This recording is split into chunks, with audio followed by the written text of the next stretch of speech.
पाठशाला हमें है पढ़ना, अब वक्त नहीं है गवाना।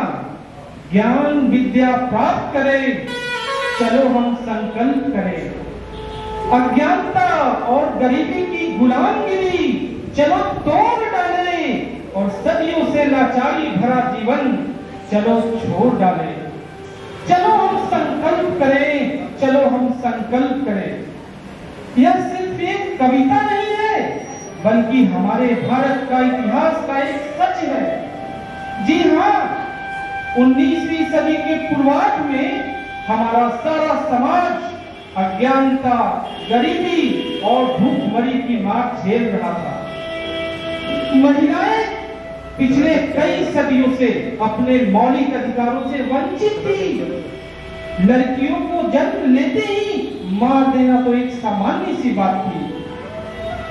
फिर सन 1831 में एक क्रांति ज्योति का जन्म होता है, जिन्होंने मानवता को अपना धर्म मानकर आलोचनाओं से डरे बिना महिलाओं के उत्थान के लिए सती प्रथा, बाल विवाह जैसी कुरीतियों के खिलाफ और नारी की शिक्षा के लिए हमेशा लड़ती रही।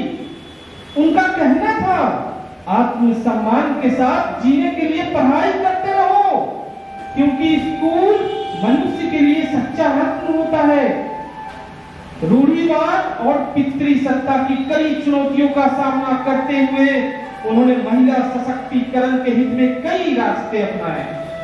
आज शिक्षक दिवस के सुअवसर पर देश की पहली महिला शिक्षिका और समाज सुधारक को श्रद्धांजलि एवं उनके जीवन के कुछ महत्वपूर्ण घटनाओं की प्रस्तुति डॉक्टर पुरुषोत्तम सर एवं रितेश सर के द्वारा किया जा रहा है।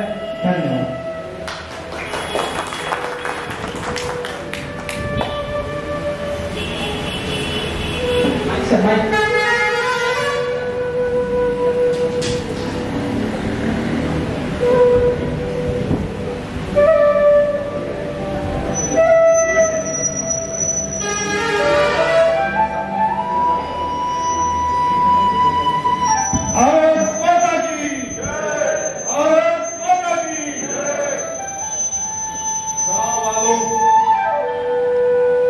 आपके सामने डॉक्टर पुरुषोत्तम जी उपस्थित हैं।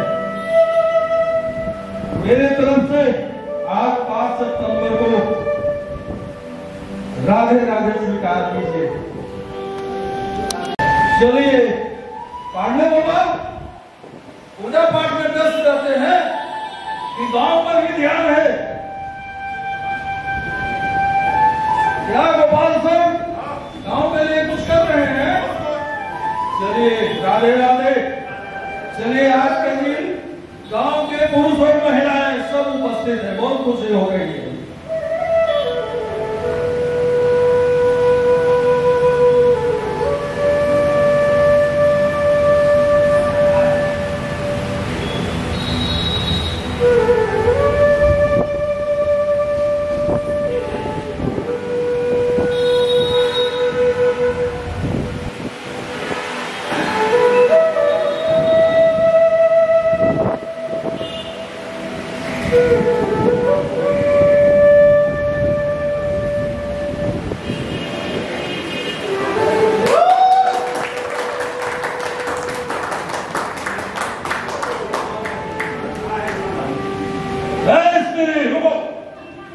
तुम कौन हो? कहाँ घर है तुम्हारा? बाबा, मैं सावित्री बाई फुले हूँ। मेरे पति ज्योतिबा फुले हैं। यही पीछे बस्ती में गई थी, मेरा घर वहीं पे है। भिक्षाटन के लिए गई थी बाबा, और इसमें थोड़े से रुपए, थोड़े से अनाज भरे हुए बाबा। अब गलत मत समझिए, ये मेरे पेट भरने के लिए नहीं है, ये मैं अपने खाने के लिए नहीं लाई हूँ। अरे मैं अपने पास कुछ स्त्रियों और बच्चियों को पढ़ाने के लिए रखती हूँ, उसी के लिए रुपए और पैसे भिक्षा मांग के जुगाड़ करके लाई हूँ बाबा। नहीं है विश्वास तुम पर, नहीं है भरोसा तुम पर। चले जाओ यहाँ से, चले जाओ यहाँ से। बाबा, स्त्रियों को पढ़ाना बहुत अच्छी बात है बाबा, नहीं, ये गांव का अपमान है, ये धर्म का अपमान है। हम इसको कतई बर्दाश्त नहीं करेंगे। नहीं बाबा, क्या आप नहीं चाहते कि आपकी बेटियां, आपके बच्चे बहू सब पढ़े लिखे, आपका मान सम्मान बढ़ाए? बाबा, क्या आप चाहते हैं कि आपकी बेटियां ऐसी रह जाए? अरे अगर हम अपना विचार नहीं बदलेंगे बाबा, तो हम मलिन रह जाएंगे। अरे शिक्षा एक ऐसा चीज है जिससे हम आगे बढ़ पाएंगे, हमारा समाज आगे बढ़ पाएगा। बाबा सुनो सावित्री बाई, अगर हमारे कोई धर्म का अपमान करे या हमारी जो है शिक्षा का अपमान करे, हमारे गांव को अपमान करे, तो हम उसको बर्दाश्त नहीं करते हैं। चली जाओ तुम अपने घर। बाबा मेरे भी जहां जहां से चली जाओ, मेरी भी मैं कहती हूं चली जाओ यहाँ से। बताइए, ये गांव वालों को शिक्षा देगी? हम लोग जानते हैं कि बेटियों को पढ़ाना अपराध है, ये पाप है। क्या गांव वाले बेटी सुरक्षित नहीं है और ये कहते हैं कि बेटी को पढ़ने के लिए बाहर भेज दो, कौन उसकी सुरक्षा लेगा? है कोई सुरक्षा लेने वाला? है कोई जमा है कि बेटी बाहर जाएगी तो सुरक्षा लेगी? नहीं, ये कतई नहीं मानेंगे।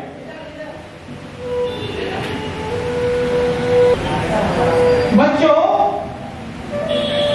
अरे शिक्षा तो एक ऐसा प्रकाश है जिससे जीवन के सारे अंधकार दूर हो जाते हैं। अरे शिक्षा तो एक ऐसी शक्ति है जिससे हम अपने अंदर की सारी कमजोरियों को दूर कर सकते हैं, नष्ट कर सकते हैं। अरे विद्या लेना तो हम सबका अधिकार है। हर विद्या के लिए कोई ऊंच नीच छूत अछूत कुछ मायने नहीं रखता है। पारस बनी जिसके छूने मात्र से हमारा जीवन स्वर्ग हो जाता है। अरे विद्या इंसान से स्वयं का ही नहीं, पूरे समाज का उत्थान करता है। स्त्री हो या पुरुष हो, छोटा हो या बड़ा हो, छूत हो या अछूत हो, यही तो एक ऐसा विद्या है जो पूरे समाज का निर्धारण करता है, युग का निर्धारण करता है। समझे मेरी बात?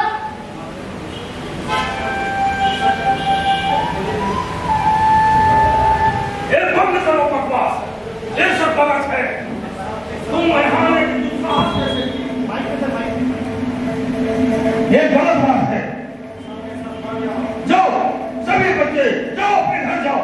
अरे रुको, मत भागो। अरे मेरी बात समझो बच्चों, मत भागो। अरे बाबा का बात क्यों मानते हो तुम? वहीं रुक जाओ, वहीं रुक जाओ। सावित्री बाई, तुम हमसे इतना अंतर रखना कि तुम्हारी छाया भी हम पर नहीं पड़े। जानते हो कि मैं जो है यहाँ का स्वयं जो है अधिकारी हूँ, मैं स्वयं दंड हूँ। मैं तुम्हें शाम दंड है सब जो है दे सकती हूँ, तुम दुस्साहस नहीं करो।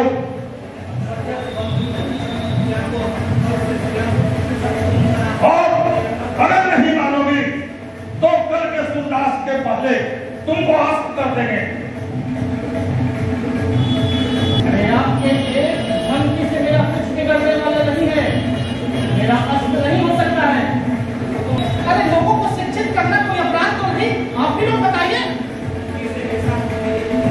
शिक्षा में किसी का अधिकार है तो सबका अधिकार है, स्त्री हो या पुरुष हो, सबका शिक्षा का अधिकार है। आप रोकने वाले कौन होते हैं इसको?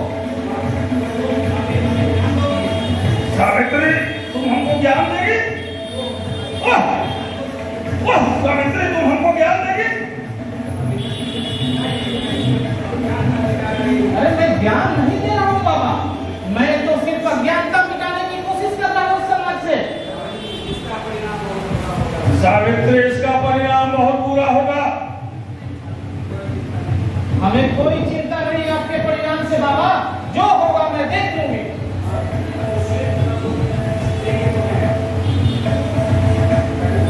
मैं तुम्हें वो कष्ट दूंगी, वो दंड दूंगी कि गांव से बहिष्कार कर दोगे, तुम्हारा हुक्का पानी बंद कर देंगे, तुमको कोई पूछने वाला नहीं रहेगा। सावित्री, अरे इस गांव से आप मेरा हुक्का पानी बंद करेंगे कि आपका गांव हुक्का पानी बंद कर देगा?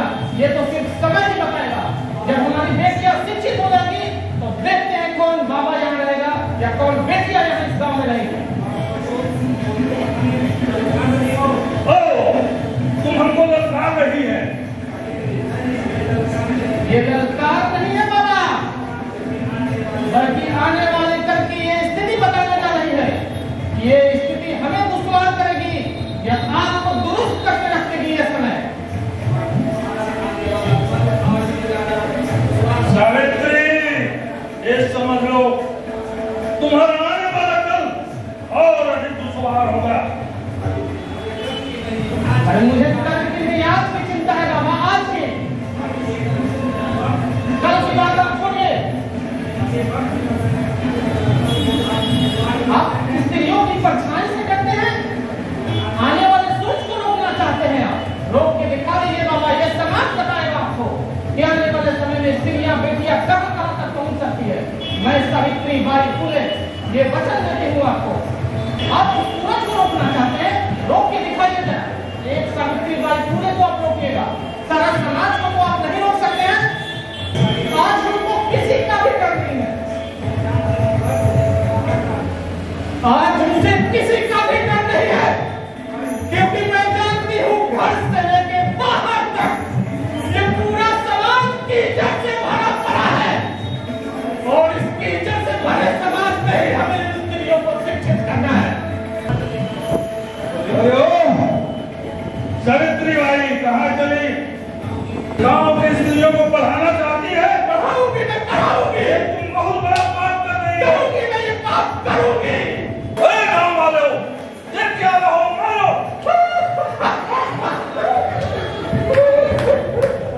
अरे अब कौन रोक सकता है मुझे इस ज्ञान की अलख जगाने से?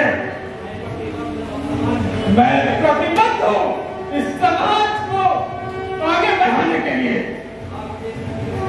बिना मिले की भेड़ियों के भेड़िया कसान से मैं इस समाज को आगे बढ़ाते रहूंगी। समाज में जो पिछले जाति के लोग हैं, जो पीछे हैं, उनको मैं आगे रास्ता दिखाते रहूंगी। अरे मैं संबद्ध हूँ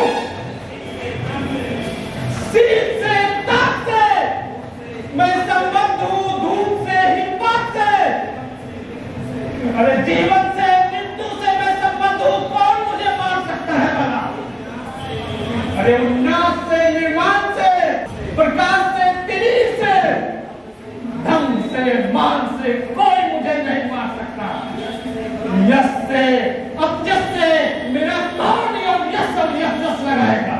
नाम से और दुर्नाम से। मेरा नाम सावित्री बाई फुले है।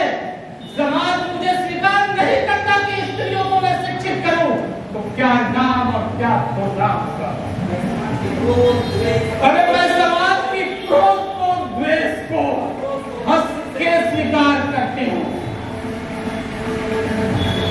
लेकिन ये कौन समझने वाला है कि स्त्रियां अगर शिक्षित हो जाए तो पूरा समाज बदल जाता है, एक युग बदल जाता है। अरे स्त्रियां अगर पढ़ लिख जाए तो कम से कम अपने बच्चों को तो पढ़ा सकती है ना। कोई नहीं समझने वाला है, लेकिन ये झूठी शान रखने वाले कमीने लोग कोई समझ नहीं सकता है। अरे कब तक आपकी झूठी शान रखने की वजह से औरतों को सती में लिटा दिया जाता है? कोई है पूछने वाला?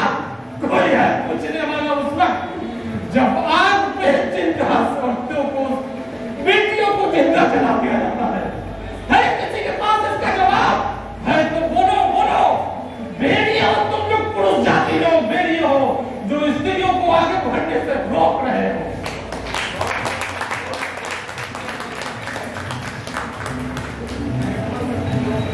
लेकिन मैं समझ सकती हूँ, अरे लोग बदलाव नहीं लाना चाहते हैं। इंसान की तो ये फितरत है ना, हर नई चीज से डरना, लेकिन कब तक वो डरेंगे? अरे इस डर के वजह से स्त्रियों को जिंदा आग में जलना पड़ता है। कौन समझेगा उनका दर्द है? कोई समझने वाला? कोई समझने के लिए तैयार नहीं है। लेकिन मैं जानती हूँ जहाँ चाह है वहाँ राह है।